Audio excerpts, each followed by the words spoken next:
All right, welcome everybody to today's session on email deliverability, or uncovering the secrets of email deliverability. Just wanted to say thanks so much everyone for joining us. We have a special guest here, which I'll get to in a second. But before we get started, just wanted to say my name's Tim Brandl. I am the Director of Product Marketing at Raisin, so that's Tim B-R-A-N-D-L. We do, as I mentioned, have a special guest on the line coming all the way from Barcelona from this session, and I'm really delighted to introduce him. I'll get to that in a second. So before we get to the esteemed Robert Brandl, I wanted to just cover a few kind of perfunctory things and do a tech check with everybody. So first, the session is being recorded. So everything, all the insights that Robert's going to be sharing will be sent to you afterwards. So you'll get that in email along with some resources, and will also be available on demand in our webinar library. So that's accessible from the admin panel. We also we'll fire that off sometimes in email, so feel free to check out the session on demand or share it with your teammates as necessary. There are a lot of really, this session is going to be packed full of insights that are really evergreen, so you could share that with your team. Second, the session is about 30 minutes, and we'll have some additional Q&A here at the end. So just ask that everyone hold your responses, hold your questions, I should say, until the end, and we'll respond to them then. But if things do come to mind, there is a questions panel in the control here that you have access to or are viewing this webinar from. It's a little, just says questions on it. So in the spirit of this sort of international session, we're going worldwide, and to make sure that you can hear me okay, what's the weather like where you are? Just pop the forecast in on October 23rd, 2024. What's it like where you're at, and maybe even where you're at? What's it like in Barcelona today, Robert? Oh, as you can see, I'm wearing a t-shirt, so pretty sunny October day. I'm quite happy about that. Yeah, I think in Toronto it's kind of Spanish-esque. It's also 20 Celsius, though I'm not in a t-shirt. I'm long sleeve today. That's perfect. Yeah, it does not feel like Canadian fall. Looks like we do have some responses here. I'm just going to read out quickly. Ottawa, it's lovely and sunny. Quebec City, also a beautiful day. Got a little bit of cloudy here, but importantly, I guess because we've got some responses, everyone can hear us okay. Excellent. Hamilton is unseasonably warm. Yes, I can agree with that, coming in from lovely. Burlington today. It was also very warm. London is warm. Canada, Ontario at least, is warm today. Awesome. Excellent. I guess that's not the London in the UK. No, that's London. Yeah, London, Ontario, Canada. I know. Well, actually, yeah, that's. We'll get into maybe some of the history that, but that is where some of the other Brandls live, actually, or lived. Ooh. Yeah, London, Ontario, Canada. Oh, audio has cut out. Can everyone still hear me? Okay. We are live. I can. Okay, fantastic. Brilliant. All right, so yeah, on to then, I guess, our special guests, our special guest, I should say. The internet is kind of a crazy place sometimes, creates a lot of like unexpected connections. And one, as you can see by the last names just on screen, is with Robert here. So there aren't a lot of Brandls, so B-R-A-N-D-L with one L. The number of times that I've corrected that in my life I'd be a millionaire if I had a dime for every time that happened. But one just happens to be a foremost email expert. So if you're here, you probably know about the authentication changes that Gmail and Yahoo introduced earlier this year. I know that just from our side, the system settings that we introduced requiring DMARC, DKIM, and SPF to make sure that everyone's in line has been a challenge, and just making sure that emails wind up in inboxes has been a challenge for a lot of you. So when searching for expertise on this matter, I thought to reach out to Robert. So Robert is the CEO and founder of Email Tooltester. So I'll let Robert go into a little bit more, obviously, in the presentation.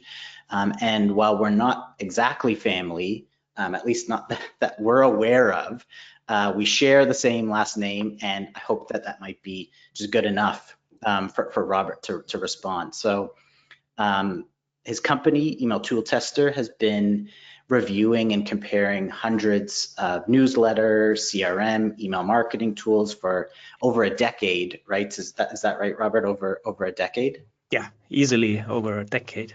Awesome. And they have tons of resources on things like, comparing email service providers. What's the best one for certain business types and use cases, and they've checklists on email deliverability and email marketing crash courses. A lot of really cool and valuable resources that, regardless of this session, I think are worth everyone checking out. So I reached out to him. He was really generous, not only to respond, but agreed to share his expertise with everyone here today. So I'm really thrilled to introduce Robert Brandl to everybody. And Robert will be walking through how to sort of beat those spam filters now that are becoming more and more challenging from Gmail and Yahoo. What are some of these changes that we should all be aware of, and share his extensive expertise with everyone. So we're in for a really informative session. So over to you, Robert, take it away. Yeah, thank you very much, Tim. I'm excited to get this started. Yeah, let's dive right into the first slide. So Tim already mentioned it. In February this year, quite a lot of things have changed regarding Gmail and Yahoo Mail.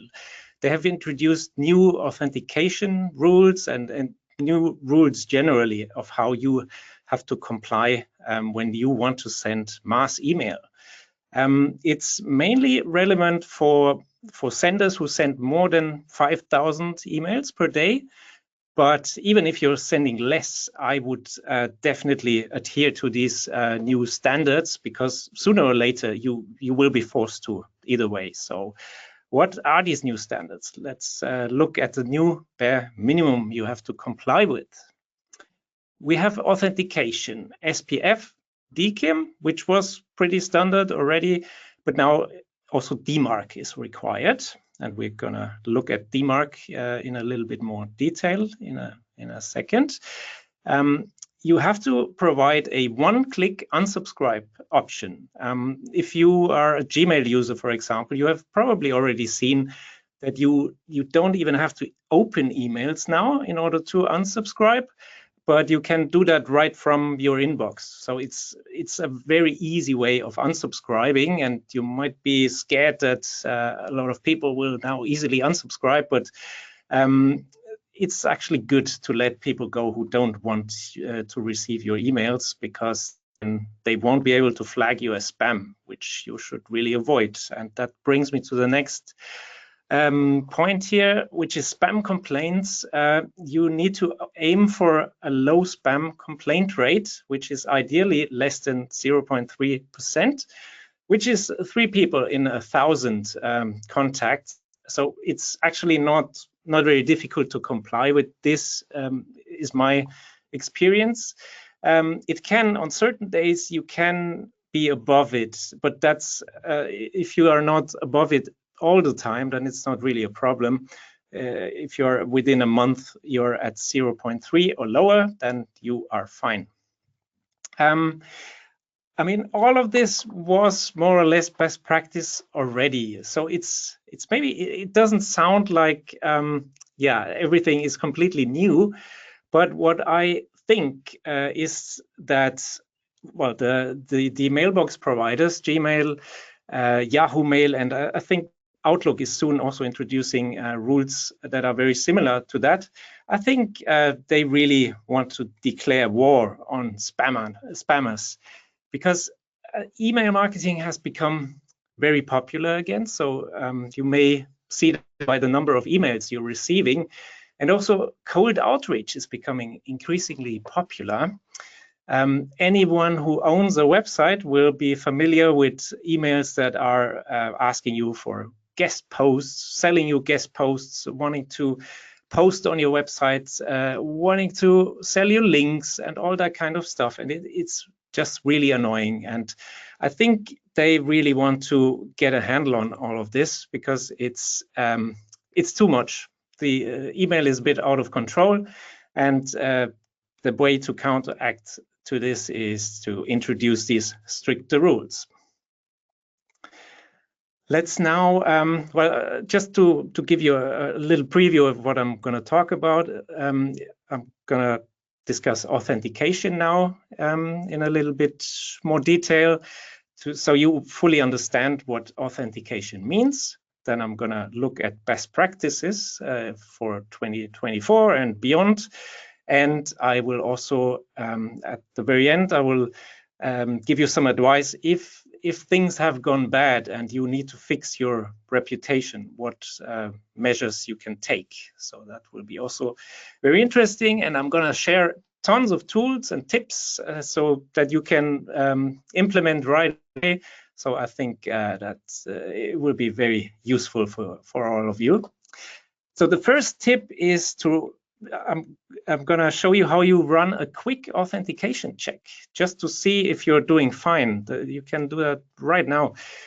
All you need to do is to go to your email marketing service or to Raisin, send yourself an email. If you have a Gmail account, then you send it to your Gmail account, and then you click the 3 dots in the corner when you open the email, and then you click, as you see here, the show original link, and then you will see something like this, the source code of the email, the source, and it should say SPF pass, it should say DKIM pass, and it should say DMARC pass. So that would be ideal. If any of these things says fail or is even missing, then you have a problem that needs to be fixed if you want to land in the inboxes of your contacts. So yeah, and that's something we're gonna look at more closely now. One interesting thing is also where you see the SPF line, it also gives you the sender IP address, which you can then check with a tool whether the IP sending address has a good reputation, a neutral one, or a bad one, which can also be interesting in uncovering deliverability issues, but also more on that later. Why email authentication? I have a very interesting example here. This email looks as it is from Joe Biden, has the White House logo and everything. And it is also, the sender address is even joe.biden@whitehouse.gov. But I can assure you that this email has not been sent by Joe Biden. The problem with email is that it's a very open protocol, so no one can stop me from putting a sender address that says Joe Biden@whitehouse.gov. I can use this email address and pretend that I'm Joe Biden. The only thing that will stop me from doing this successfully is that Gmail, for example, checks the authentication and finds out, hey, wait a minute, this email definitely doesn't come from the White House and is also not coming from an authenticated mail server. And so the responsibility is with Gmail and all the other mailbox providers to stop this email and send it to spam or even block it entirely. Now, the problem was with the White House back in April, May, they had a very loose DMARC rule, which said essentially DMARC equals none. That means if authentication fails, then do nothing, which is a bit problematic. So this email, I sent it as a test to my colleagues before I was giving a similar presentation to this one, and just to surprise them a little bit with this email. And indeed, they were surprised that I'd landed this email in the inbox. I did this by finding an email service provider that allowed me to freely enter a sender address. And I've even reported this security flaw to the White House, and I'm not sure if it's because of me, but now they fixed it. They changed their DMARC policy to block, which means if I do this again, the email will be blocked and will not be delivered. Yeah, that's why authentication is so important. If you don't set it up correctly, then spammers will be able to spoof your email address and pretend to send emails under your name, which you will really want to avoid. I have some more resources. There's a QR code that you can open if you like. It's a landing page that has some has a video about authentication, where you can learn more about the background of authentication, and some other useful links and tools. And I'm going to show this QR code a few more times throughout the presentation. It's always the same QR code, just so you know. Tim shared this screenshot with me that shows the setup in Raisin, just so you can be sure you've set up everything correctly. I mean, but also, even if you have this correctly, you should still do that check that I explained before in Gmail, just to make sure that the DMARC is also set, because what you can set in Raisin is the DKIM record, which you can see the circle. It says successful, ideally. If it says pending, then it's not gone through yet. And the other thing is the green box that says SPF. That should also be, well, that should be green. But I think Tim mentioned that as long as it says successful at the top, then you're fine. And that's the setup in Raisin. So I've already mentioned the DMARC policies. There are 3 DMARC policies. There is the non-record, which is selected here, which you should not use unless you want to be as open to security holes as the White House. So non, forget about it. Quarantine, that means if someone sends an email and is not authenticated, they will be moved to the spam folder. Reject means the email will be completely blocked and no one will ever see it. So at Email Tooltester, just to share what we are using a quarantine record, because it has the advantage if I mess up and, for example, we use WordPress as our website, and we have a contact form, and the contact form sends through our web host, and sometimes these things can change a little bit, and if I don't pay attention, then all these emails will be rejected if I select the reject policy, and then it's a bit hard to know what's going on. If the emails are at least in spam, then I can find them. That's why I use quarantine, but both quarantine or reject are good protocols, good policies. So what the screenshot shows here is a DMARC record generator. There are tons of them on the web. So if you want to create a DMARC record for your website, you can do that with such a generator. You select the policy, and then you can also add a report email, because once you've set up a DMARC record, you will receive emails with reports which tell you about the emails that are being sent under your domain name.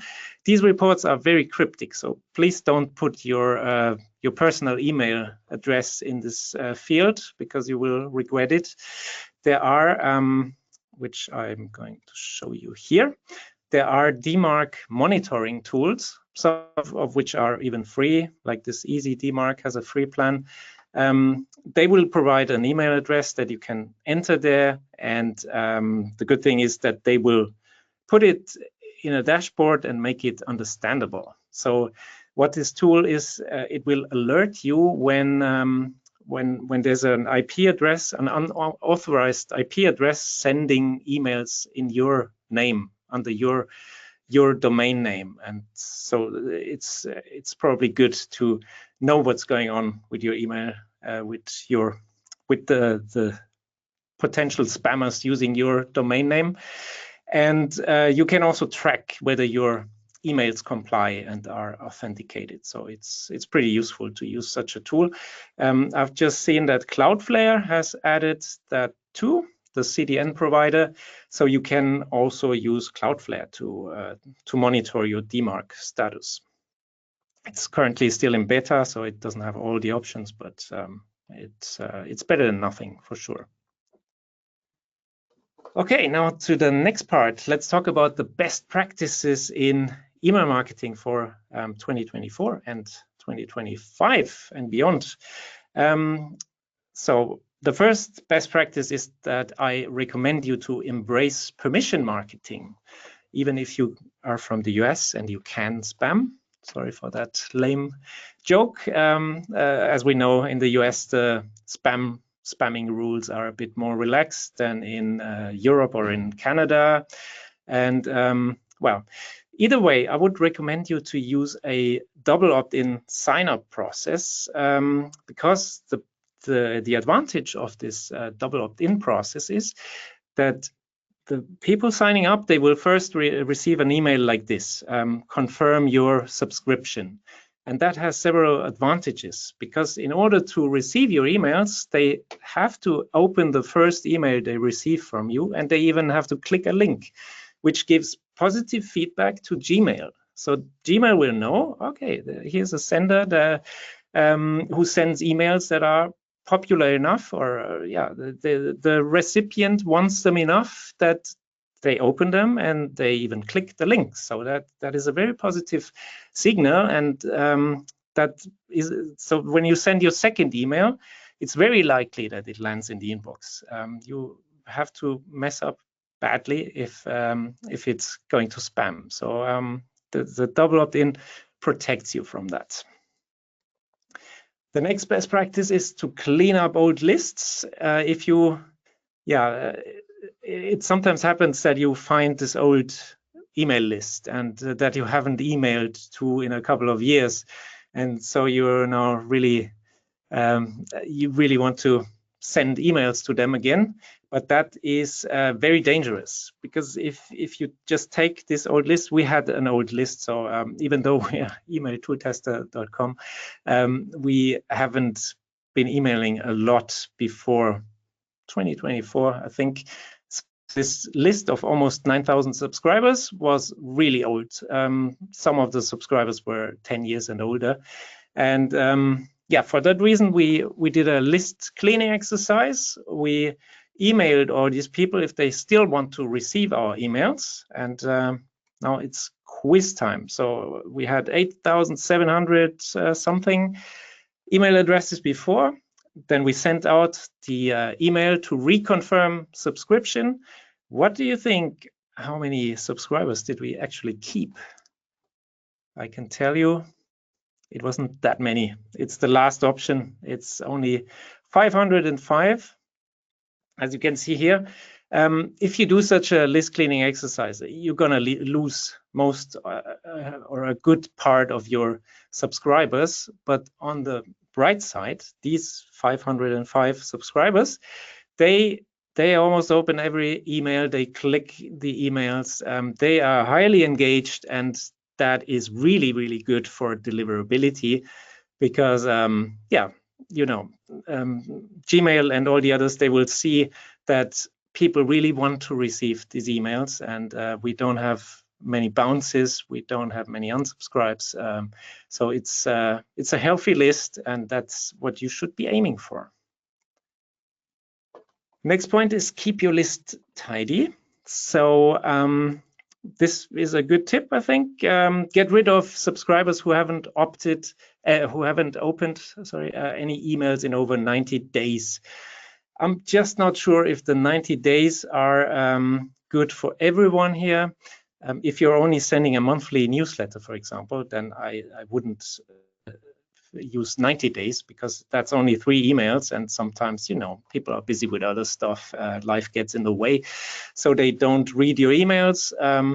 But if you're sending a weekly email, for example, and they haven't opened in 90 days, then maybe they're really not into it anymore. And then I would recommend to set up an automated process that will detect if they haven't opened the email in 90 days or 100 days. Can look like this, for example, a filter. So whoever falls in this segment, added date more than half a year ago, email not opened and not clicked. What we do is send them an automated email. Hey, we noticed you haven't been active very much. Do you still want to be a subscriber on our list? If so, click this link. If not, we'll remove you within 7 days. And this way you will keep your list tidy and healthy, and will also have better deliverability. Next best practice is to segment your audience to really send them useful information. We have this free ebook on our website, and in the past we used to ask the question, what industry are you in? And over time we realized that it's not the most useful information for segmenting. That's why we changed it to something that is much more relevant to us. Do you run an online store? Yes, no, and the list size.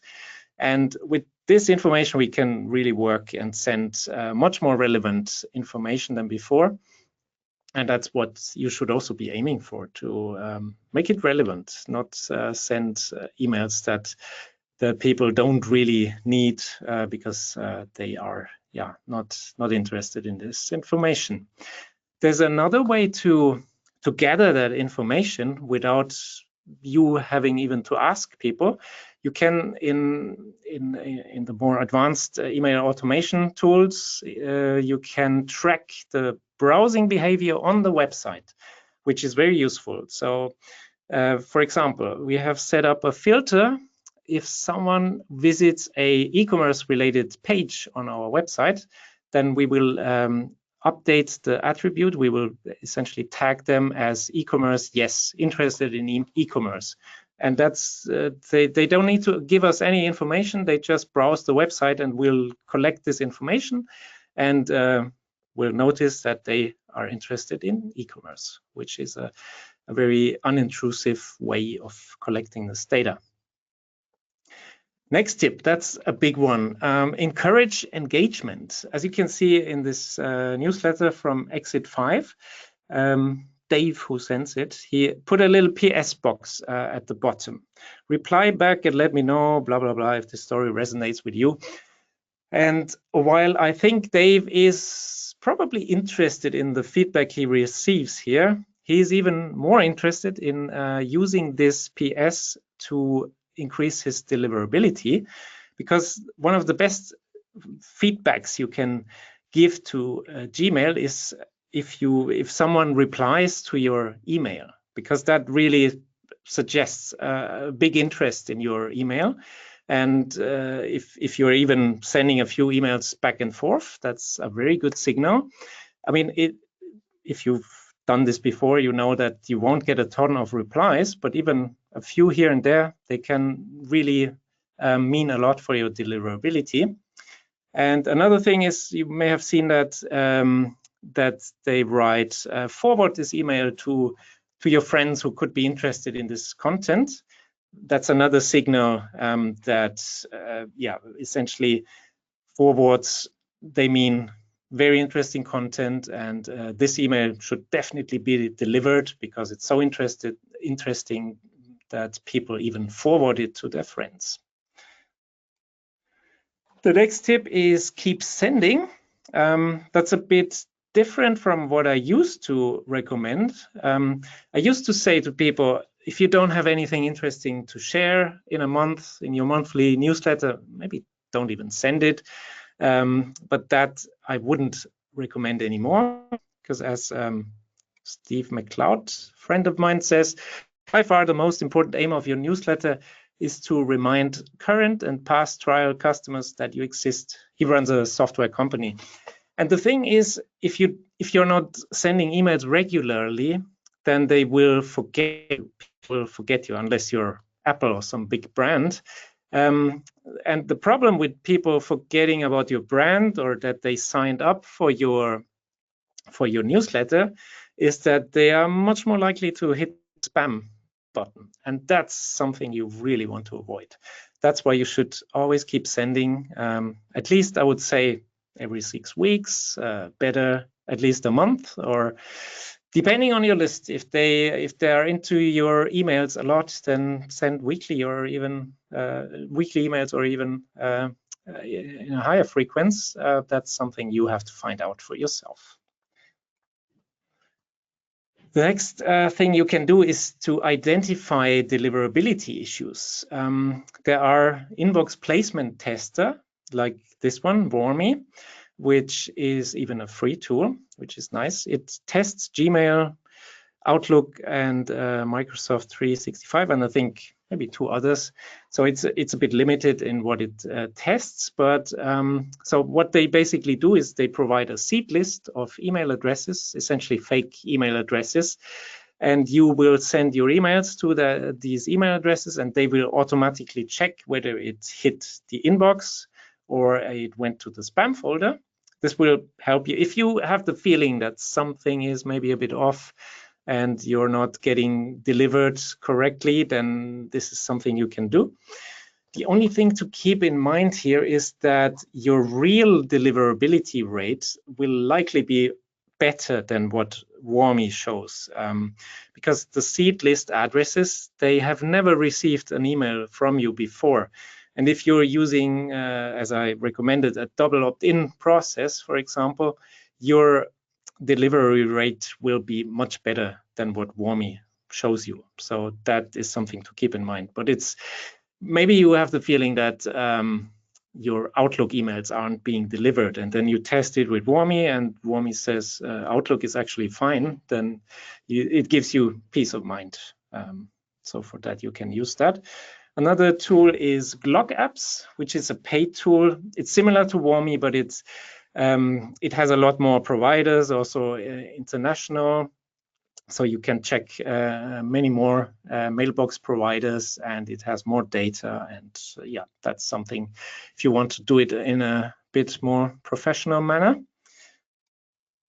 The next point is also an important one. Google Postmaster tools. I'm not sure if everybody is familiar with it, but if you only take home one key fact from this presentation is to set up Google Postmaster tools. It's a free tool. It's you can set it up within 30 seconds, I think, if you have a Google account. So it's really easy. And the great thing about it is that it will track your IP reputation, so the sender IP reputation, your domain reputation, any spam problems, any authentication problems, of course, only for Google recipients, but that's, I mean, almost everybody uses Google. So that's already a big chunk. So I would highly recommend you to set up Google Postmaster tools, because there you can flag down any potential issues that might harm your deliverability. Then we have the topic, I've already mentioned these terms, IP reputation and domain reputation.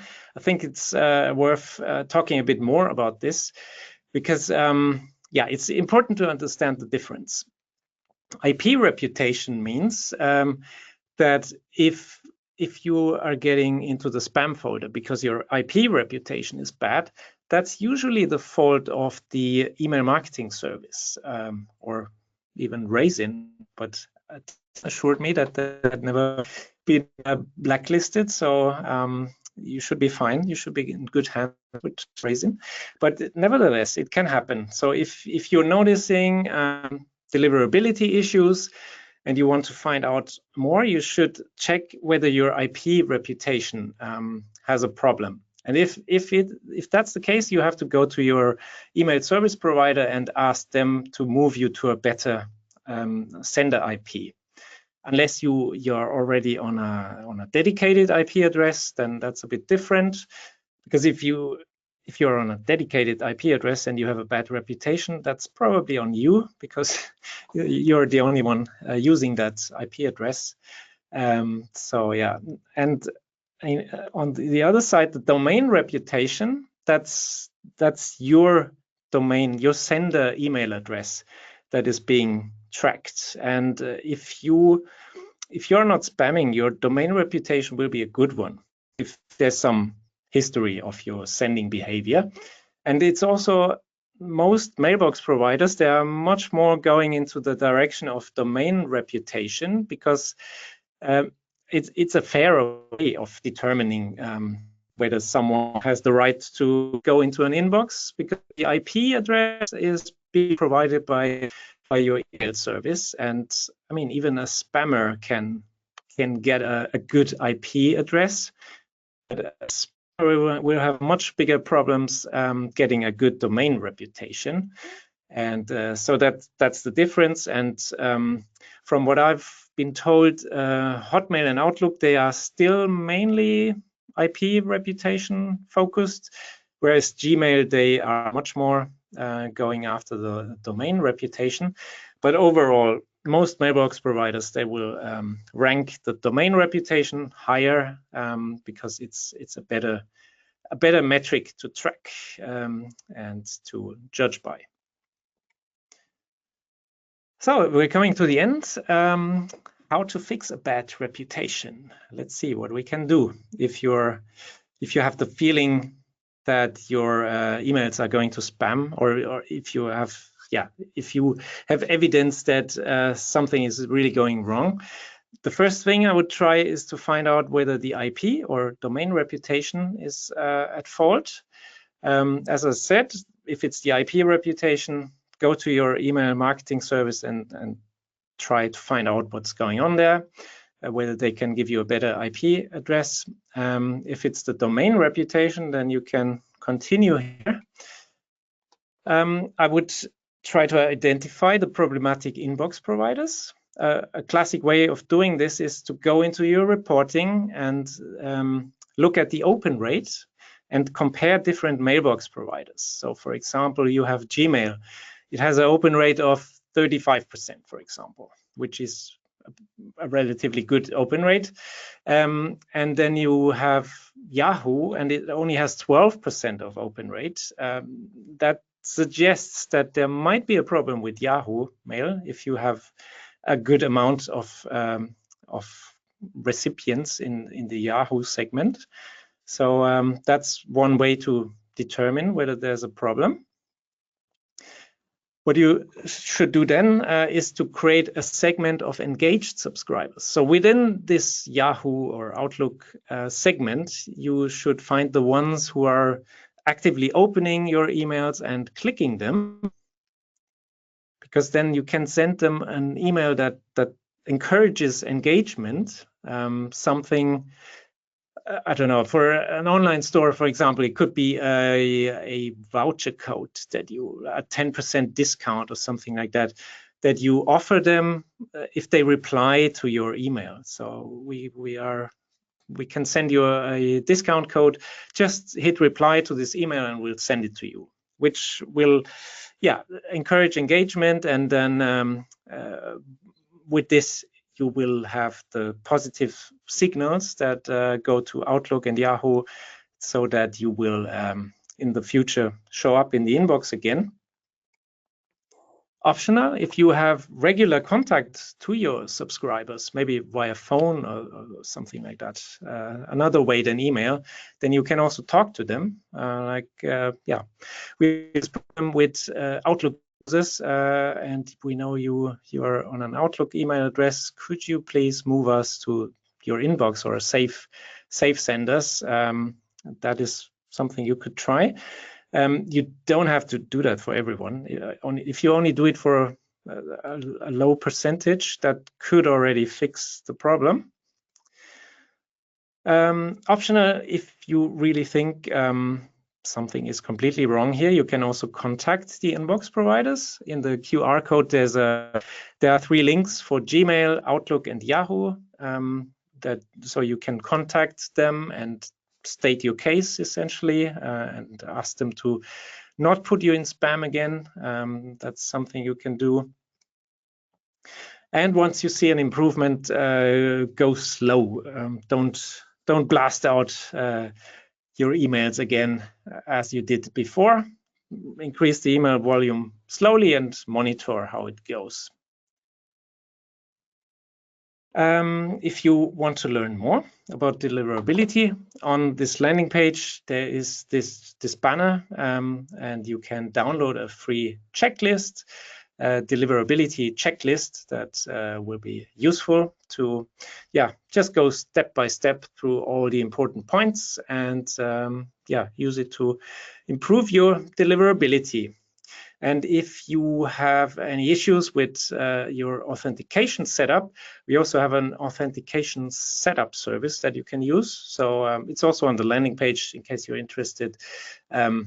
Just let me know. You can also email me at robert@emailtooltester.com in case you have any questions. And let's now see if we have any questions in the chat. Thank you, Robert. That was really informative. And some of you that may have opened my last email may have recognized some of Robert's tactics there on positive signals. So I use the PS quite regularly myself, and email warming is something we do a fair bit of internally here. So yeah, some great info there, Robert, and thank you again. There are some questions here. So I'll go through them here. So the first one, Robert, is maybe you could describe a little bit about what Email Tooltester does and why you got started. Email Tooltester got started. I was back in the days, I was working for an email marketing agency. So I had a lot of knowledge on email marketing tools, but they were mostly focused on the enterprise market. And I was very interested in the smaller business SMB markets, and so for that reason, I thought it would be useful to put together reviews and rankings for smaller business tools, and that's basically the idea behind it, to make the power of email marketing accessible to smaller businesses, small and medium-sized businesses. Awesome, thank you. So the next question then is around SPF and DKIM. So we kind of like talked about the setup. Question is, can you explain or even just describe what SPF and DKIM are or mean? Well, SPF means Sender Policy Framework, and it basically describes the email servers that are allowed to send emails under your domain name. So the domain name is allowed to use certain servers that you have put in your SPF record. Just to give you an example, Email Tooltester allows Bravo, which is our email marketing service, to send emails on our behalf. But the SPF record also allows Google to send emails on our behalf because we are using Google Workspace for our company emails. And on top of that, we use Freshdesk for our help desk. So we have essentially allowed these three services to send emails on our behalf. And if anyone sends emails that are not part of these three services or IP addresses, then they will not pass SPF. And DKIM is very similar to that. It's even more secure because it's using a private key, and with that it's personalized. So because SPF, in theory, if someone else is using Bravo as well, they could in theory also send emails under our name, but because the DKIM record is also there, this will be prevented. And with these two records, if you have DKIM and SPF, you can set up the DMARC, because the DMARC, the prerequisite for the DMARC record is a working SPF and DKIM record. I hope that makes sense. Yeah, no, that does. That's a good real world example. I guess I'm just gonna pan through here the question panel. I don't see any others. Feel free to drop in. Oh, here we go. There's another. Is there any email verifying tool that you recommend paid or free, this is in relation to cleaning up an old email list. That's a good question, because I didn't talk about this here. I actually wanted to talk about it, I realize now. So what I used when we had this big list that I mentioned of nearly 9,000 subscribers, I used zero bounds to clean it up. Zero bounds, I think it's one of the biggest list cleaning services. There's also Clear Out, and there are many more. But I think, yeah, zero bounds is probably a pretty decent one. Excellent, thank you. And then there is one last question here. So you mentioned Google Postmaster was sort of the big takeaway. If there was one big takeaway, it would be to set it up. How long does that take to set up Postmaster? It's very quick. If you already have a Google account, it's basically, I don't know, maybe 3 clicks, if even. So it's a no-brainer to set this up. I would really recommend it, because if you have a problem, it's very helpful to have the historical data in Google Postmaster tools. So yeah, everybody should really set that up. Excellent. Yeah, I can attest that it is extremely simple to set up. I think that's the last question. I'm just checking here. Yeah, we'll leave it open for a beat or two here if there are any additional questions. Just play the Jeopardy music for a second or two. I think that's excellent. Awesome. So thank you again, Robert. I mean, just from personal perspective, all of these insights and even just sort of some of your advice and anecdotes here have been extremely helpful for me, even on my side.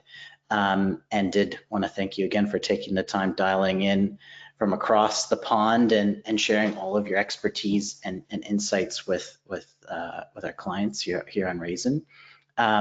Just to emphasize, on screen is a QR code to the landing page that Robert mentioned. And if anyone is interested, by all means head there, and I highly recommend all the stuff that Robert's up to at Email Tooltester. Although we're connected through LinkedIn before, I've been using you guys beforehand. And the resources will be shared in a follow-up email along with the recording. So yeah, thank you again, everybody. This was amazing, Robert. We really appreciate it.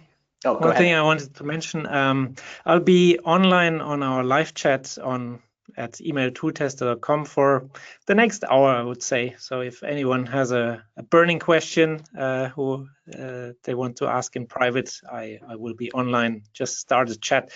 I'm the only one using the chat, so he will end up chatting with me. Awesome, excellent. Yeah, everyone else can make the connection with Robert. Amazing. Thank you again, and enjoy your evening, Robert, and hope everyone has a great rest of your day. Thank you. Thank you very much, and bye.